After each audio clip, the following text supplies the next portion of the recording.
nhumbu isati yabata. Ndo vanhu vari kudikwa zvikanzi Jesu wakasimudza maoko ake akati, Baba, ndinokutendai. This is powerful. Achitenda Mwari zvaari kuda zvisati zvaitika. Ndobva pavhesi ya 40 zvikanzi pavhesi ya 41 Jesu akati, bvisai ibwe.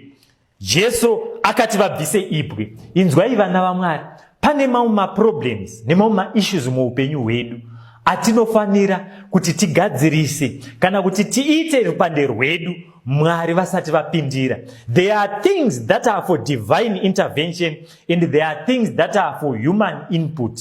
Pane zvimwe Mwari zvavanotiita rupande rwako kana waita ini ndo chindopedzesa. Saka Jesu vari kuexamplify this idea pavari kuti bvisai ibwe. Now ibwe pariri kubviswa ndo patiri kunzwa pana apapa. Hanzi Jesu wakati areva izvozvo wadanidzira nenzwi guru akadanidzira nenzwi guru akati, Razaro, buda. Hanzi wakanga afa akabuda akapombwa.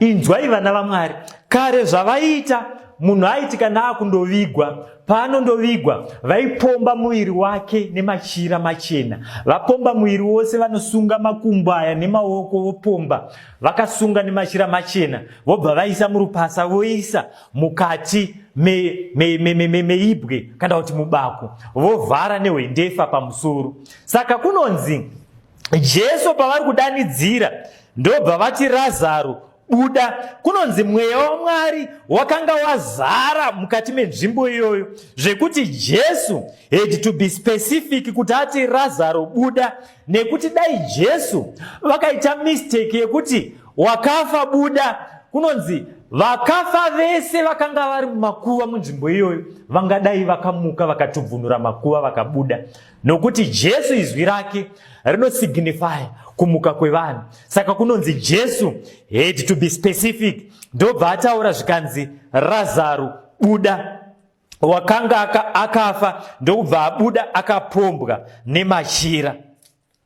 Now inzwai vana vaMwari, ndakambozvibvunza ndichitarisa nyaya iyi ndichiona Razaro ari kubuda mukati meguva, asi Bhaibheri rinoti wanga akapombwa nemachira, akasungwa nemachira. But Jesu pavari kuti Razaro, buda, kunonzi Razaro haana kutanga kupa excuse yekuti ndakapombwa nemachira, ndakasungwa. Kunonzi Razaro wakangoti achinzwa izwi wakabuda mukati meibwe ndokubva asumuka. Hanzi vakatazomuona amira pamusuo webako.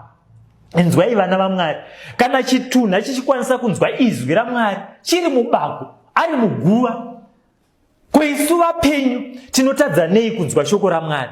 Vazhinji taenda cape meeting after cape meeting, vazhinji taatenda service after service, tanzwa sermon after sermon, vazhinji taona zvidzidzo zvisingaverengeki, asi hatidzwi izwi raMwari. But chitunha chakakwanisa kunzwa izwi raMwari chiri mukati meguva. Inzwai vana vaMwari, tinokundwawo here nechitunha chinokwanisa kunzwa izwi raMwari chiri mukati meguva, asi isu vatendi tinotadza kunzwa izwi raMwari. We've attended so many camp meetings and had so many sermons, but vazhinji vedu izwi raMwari hatisati tarinzwa. Zvikanzi Razaro akanzwa izwi raMwari ari mukati megwiro, zvikanzi akabuda, ndokubva abuda akadaro. Vazhinji nhasi tinopa Mwari maconditions kuti Mwari mukandiwanisa basa ndichasimbira pakunamata, mukandiwanisa mukomana anondiroora, Mwari ndichakunamatai, Mwari mukandiwanisa musikana akanaka, Mwari ndichakuitirai zvakati. Inzwai vana vaMwari, we don't have to give God conditions. We must worship God with or without. Kunonzi Razaro wakangonzwa izwi raMwari kamwe chete akabuda muguva, ndobva abuda akadaro. Nawo pataakunopedzera panapa ndo pandinoda zvinonzi Jesu akati kwavari, musunungurei mumuregedze aende. Nawo paari kuti musunungurei muregedze aende apa, pane minana mitatu iri kuitika ipapapa. There are 3 distinct miracles dziri kuitika ipapapa.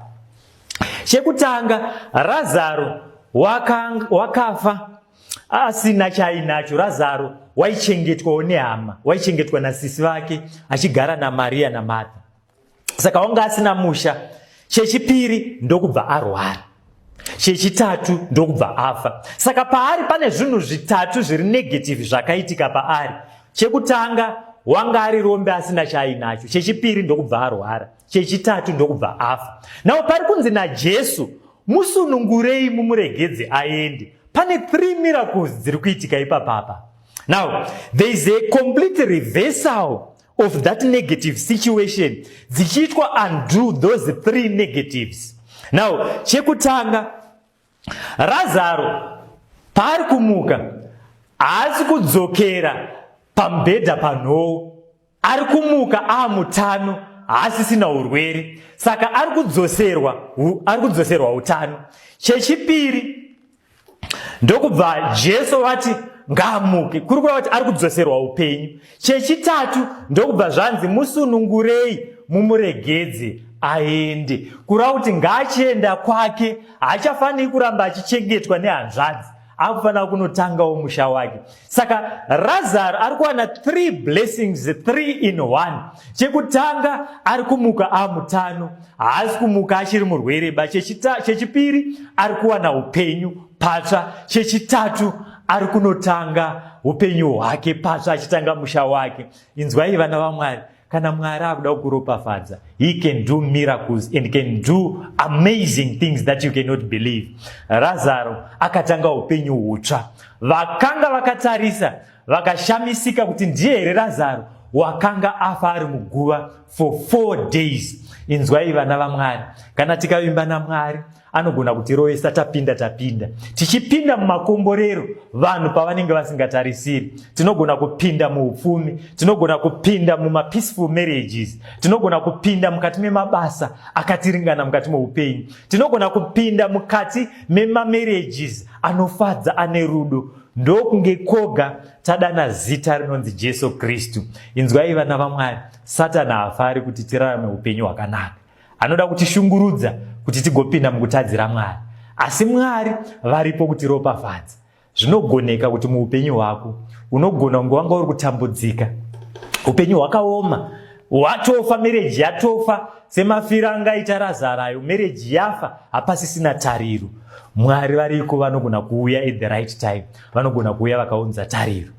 Wanga warizwa basa munhu waMwari, wakaritrenjwa kubasa, iye zvino izvi mumba musisina tariro, chikafu chakutonetsa kuti utenge, aiwa tariro inogona kudzoka. Kana Razaro wanga ari muguva for 4 days akagona kudzoserwa upenyu, iwe uchiri mupenyu hausati wafa, Mwari anogona kudzosera tariro. Zvinogoneka kuti urove tapinda uchipinda muupenyu hutsva kana wadana kuzita rinonzi Jesu. Aripo here mwanakomana? Aripo here mwanasikana?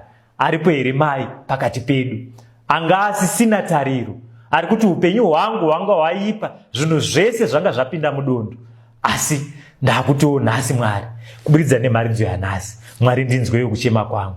Kana vaIsraeri makavazarurira nzira pakati pegungwa, kana makazviita, Mwari munogona kundiitirawo nini mukati meupenyu hwangu. Kana uripo, batana nini tive panguva yekunamata. Toda kunamatira upenyu hwako.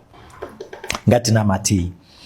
Jehovha Mwari muri kumusoro kudenga, toda kutendai nenyasha dzenyu nechipo choupenyu. Toda kutenda nhumbu isati yabata, ndo vanhu vari kudikwa zvikanzi Jesu wakasimudza maoko ake akati, Baba ndinokutendai. This is powerful. Achitenda Mwari zvaari kuda zvisati zvaitika.